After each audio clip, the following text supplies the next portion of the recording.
السلام علیکم پیارے بچوں، امید کرتی ہوں کہ آپ سب خیریت سے ہوں گے۔ آج ہم اپنی اردو کی 5ویں جماعت کی اردو کی کتاب کا سبق نمبر 3 ٹرک کس نے نکالا پڑھیں گے، ٹھیک ہے؟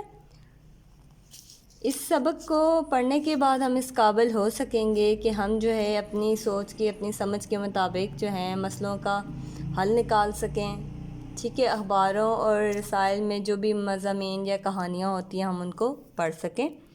سابقے کیا ہوتے ہیں ہم ان کو سمجھیں اور اس کے مطابق ہم الفاظ بنائیں، الفاظ پہ اعراب لگانا سیکھیں، ٹھیک ہے؟ تاکہ ہم الفاظ کو صحیح طریقے سے پڑھ سکیں اور جو ہے ان کے جو معنی کی اعراب لگانے سے تبدیلی ہوتی ہے نا معنی میں، اس کو پہچانیں اور جو غلط فقرات ہوتے ہیں ان کو ہم درست کر کے لکھیں، ٹھیک ہے؟ اب جو ہے ہم اس سبق میں جو اہم الفاظ ہیں ہمارے پاس، جو ہم نے پچھلے اسباق میں نہیں پڑھے ابھی تک، وہ ہیں چپک، پھنسنا، تجویز، معذرت اور ہجوم۔ اب ان کی میننگز میں آپ کو بتا دیتی ہوں ساتھ ساتھ۔ چپک کا میننگ ہے، چپک کا معنی ہے، اب جیسے ہم یہ لفظ استعمال کرتے ہیں نا، اب یہ جملہ استعمال کرتے ہیں کہ چھپکلی جو ہے وہ دیوار کے ساتھ چپکی ہوئی ہے، ٹھیک ہے؟ اب چپک کا مطلب کیا ہوا؟ لگ جانا کسی چیز کے ساتھ، ٹھیک ہے؟ اس کے بعد ہے پھنسنا۔ پھنسنا کا مطلب ہے کہ اٹک جانا کہیں پہ، ٹھیک ہے؟ کہیں پہ رک جانا، اٹک جانا۔ اس کے بعد ہے تجویز۔ اب تجویز کا مطلب ہے رائے دینا، مشورہ دینا، یا آپ کے کسی بھی کام کرنے سے، کوئی کام آپ نے کرنا ہو، کوئی کام کر رہا ہو کوئی دوسرا بندہ، تو بیچ میں آپ اپنی رائے آپ سے پوچھی جائے، آپ اپنی تجویز دیں، تو وہ ہوتا ہے تجویز دینا، رائے دینا یا مشورہ دینا۔ اس کے بعد ہے معذرت۔ اب معذرت کا میننگ ہے انکار کرنا، ٹھیک ہے؟ آپ کوئی کام نہیں کرنا چاہ رہے، آپ کو کوئی دوسرا کام کرنے کے لیے کہے تو آپ اس سے معذرت کر لیں گے، ٹھیک ہے؟ اس کے بعد ہے ہجوم۔ اب ہجوم کا معنی ہے بہت زیادہ لوگوں کا کہیں پہ اکٹھا ہونا یا بہت زیادہ چیزوں کا اکٹھا ہونا، اس کو بولتے ہیں ہجوم۔ اب ہم آئیں گے اس سبق کی پڑھائی کی طرف، ٹھیک ہے؟ اور میری کوشش ہوگی کہ اس سبق میں جو بھی مشکل الفاظ آتے جا رہے ہیں ساتھ ساتھ میں آپ کو ان کے میننگز بھی بتاتی جاؤں، ان کو ایکسپلین کرتی جاؤں اسی جگہ پر، ٹھیک ہے؟ اب ہم سٹارٹ کرتے ہیں اپنی ریڈنگ کو۔ ایک گاؤں میں ایک پل کے اوپر سے ریل کی پٹڑی گزرتی تھی۔ اب ریل کی پٹڑی کیا ہے؟ اب ریل کی پٹڑی ہے ریل کا راستہ، جہاں پر سے ریل گزرتی ہے، ٹھیک ہے؟ یہ لوہے کا بنا ہوا ایک راستہ ہوتا ہے، جیسے ہمارے پاس یہ روڈز ہیں، ٹھیک ہے؟ روڈ ہوتی ہے جہاں سے گاڑیاں گزرتی ہیں روڈ پر سے، اسی طرح ریل کا بھی ایک ٹریک ہوتا ہے، ٹھیک ہے؟ جس پر سے ریل گزرتی ہے۔ اس پل کے نیچے سے روزانہ کاریں، موٹریں اور بسیں گزرتی تھی۔ اس پل کی جانب سے گاؤں کی آبادی اور اس پل کے ایک جانب گاؤں کی آبادی اور دوسری جانب اسکول، ہسپتال اور بازار تھا۔ اسی وجہ سے دن بھر یہاں لوگوں کی آمد و رفت جاری رہتی۔ اب آمد و رفت کیا ہے؟ آنا جانا، ٹھیک ہے؟ مطلب لوگ آتے جاتے رہتے تھے یہاں پر۔ ایک دن صبح کے وقت سامان سے لدا ایک ٹرک پل کے نیچے پھنس گیا، ٹھیک ہے؟ سامان سے لدا ہوتا ہے بھرا ہوا، ٹھیک ہے؟ یعنی سامان سے بھرا ہوا ایک ٹرک پل کے نیچے پھنس گیا۔ اب پھنس کو میں نے پیچھے ایکسپلین کیا ہوا ہے، پھنسنا یہ اہم الفاظ میں، ٹھیک ہے؟ ہماری ہوئی ہوئی ایکسپلینیشن یہاں پر۔ ایسا لگ رہا تھا کہ جیسے ٹرک کا اوپر والا حصہ پل کی چھت سے چپک کر رہ گیا ہو۔ اب چپک کو بھی ہم نے پہلے ایکسپلین کیا ہوا ہے۔ ٹرک اتنا بڑا تھا کہ اس کے رکنے کی وجہ سے پیچھے آنے والی گاڑیوں کو بھی رکنا پڑا۔ تھوڑی ہی دیر میں بہت ساری گاڑیاں جمع ہو گئی۔ اب جمع ہو گئی مطلب اکٹھی ہو گئیں۔ گاڑیوں والے ہارن بجا رہے تھے، جس کی وجہ سے پورے علاقے میں ہنگامہ سا برپا ہو گیا۔ اب ہنگامہ سا برپا ہونا کیا ہوتا ہے؟ ہنگامہ کہتے ہیں شور شرابے کو، بہت زیادہ شور ہونا، یعنی بہت زیادہ شور ہو گیا۔ ٹرک کے ڈرائیور نے پھنسے ٹرک کو نکالنے کے لیے بہت کوششیں کی، لیکن سب بیکار۔ بیکار کا مطلب ہے فضول، سب کوششیں فضول ہوئیں، کوئی بھی کامیاب نہ ہو سکی۔ اب جاتے ہیں اگلے صفحے کی طرف۔ آنے جانے کا راستہ بند ہو گیا، لوگ بے چین ہو کر اپنی گاڑیوں سے باہر نکل آئے۔ کوئی ٹرک ڈرائیور کو برا بھلا کہنے لگا، کسی نے جس نے اتنا اونچا ٹرک پل کے نیچے لا پھنسایا، اور کوئی متعلقہ ذمہ داران کو بلانے کی باتیں کرنے لگا تاکہ اس مسئلے کا حل نکالا جا سکے۔ متعلقہ ذمہ داران کون ہوتے ہیں؟ اب ہمیں یہ دیکھنا ہے۔ متعلقہ ذمہ داران کہتے ہیں نا اس جو محکمے کے، اب جیسے ریلوے کا اب جیسے جس نے بنائی ہوئی ہو وہ جگہ، ٹھیک ہے، جو اس جگہ کے معاملات کو دیکھتا ہو، اس کو بولتے ہیں متعلقہ ذمہ داران، ٹھیک ہے۔ پھر ان کو ہر معاملے میں بلایا جاتا ہے وہاں پہ۔ ٹریفک کے اسی ازدحام میں ایک اسکول بس بھی پھنسی ہوئی تھی۔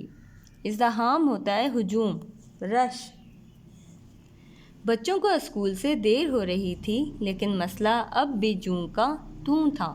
جوں کا توں کا مطلب ہوتا ہے ویسے کا ویسا، ویسے کا ویسا تھا۔ کچھ لوگوں نے یہ تجویز پیش کی کہ پل کا اوپر والا حصہ ادھیڑ کر سامان باہر نکال لیا جائے۔ اب ادھیڑ، ٹھیک ہے، ادھیڑ ہوتا ہے توڑ کر، اکھیڑ کر، ٹھیک ہے، جیسے پل کا اوپر والا حصہ توڑ کر سامان ٹرک سے باہر نکال لیا جائے، پھر ٹرک نکال کر پل کو دوبارہ سے بنا دیا جائے۔ اسی دوران میں تعمیرات کے ماہر انجینئر، ریلوے افسران اور ٹریفک پولیس کے اہلکار بھی وہاں پر آ پہنچے۔ ریلوے کے افسروں نے اپنی طرف سے یہ تجویز پیش کی کہ ٹرک کا اوپر والا حصہ توڑا جائے اور ٹرک کو باہر نکالا جائے۔ کسی بھی تجویز پر اتفاق نہیں ہو پا رہا تھا۔ اتفاق ہوتا ہے سب کا متفق ہونا، ٹھیک ہے، سب کا اس مسئلے پہ راضی ہونا، کسی ایک بات پر سب کا ماننا، اس کو بولتے ہیں اتفاق۔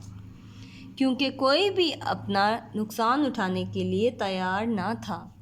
اسی بحث میں خاصا وقت گزر گیا۔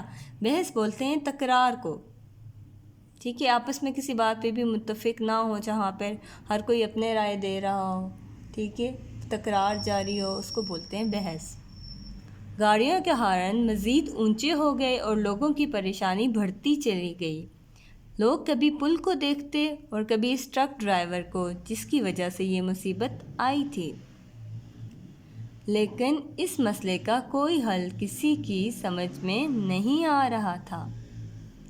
اسکول بس میں ایک ذہین بچہ بہت دیر سے بس کی کھڑکی سے سارا معاملہ دیکھ رہا تھا۔ اچانک بچے کے دماغ میں ایک خیال کوندا کا مطلب ہوتا ہے اچانک سے آ جانا، اچانک آنا، یعنی اس کو اچانک سے خیال آیا، اچانک اس کے ذہن میں خیال کوندا۔